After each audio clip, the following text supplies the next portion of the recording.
Record be if you bet every single favorite this NFL season or every game to go over. I have all the numbers. Let's check them out. There's been 195 NFL games played so far this season. Week 13 of the season just ended. Starting with spread bets, if you risked $100 betting on the favorite on the point spread every game this season, you'd be down $233 despite having 7 more wins than losses, and that's because of the juice or the vig. And just a heads up, the juice or vig is actually the reason why so many bettors lose money betting sports. It's not because bettors pick way more losses than winners. In fact, most bettors can pick around 50%, but 50% isn't enough to break even. Winning 50% betting sports is in fact losing. And then when you add in all the other mistakes most bettors normally make, like bad parlays, notice I said bad parlays because not all parlays are bad. Or buying points in the wrong situations, incorrect bet sizing, betting bad numbers, many more things. So what happens is when you add all these bad betting habits, it compounds the losses of that bettors who's hitting around 50% of their picks. I run a sports betting educational Discord that shows bettors how to avoid these bad habits, and it will absolutely help you lose less long term.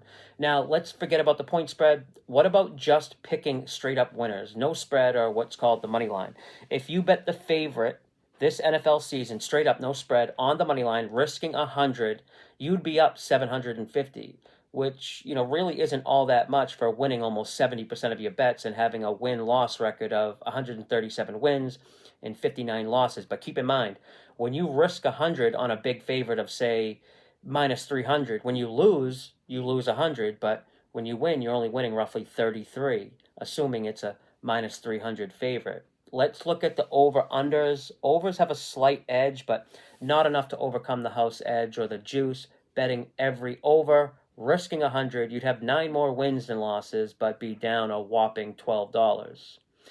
If we look at the current against the spread records for teams, what's interesting here is KC is at the bottom, the defending Super Bowl champs, and this is really a prime example of a team being overvalued in the betting market. They're a team a lot of bettors look to bet on a week-to-week basis, but they almost never have value, which means what it sounds like buying them, aka betting them at their spread or aka price, is paying more than what they should be. If the odds makers run their numbers and do whatever they do to come up with numbers and think the Chiefs should be -4 in a game, they will definitely add a premium or inflate their price to maybe 4.5 or 5. Now, for most, that doesn't sound like a big deal, but over the course of a season, that will absolutely matter and turn some wins into ties or losses.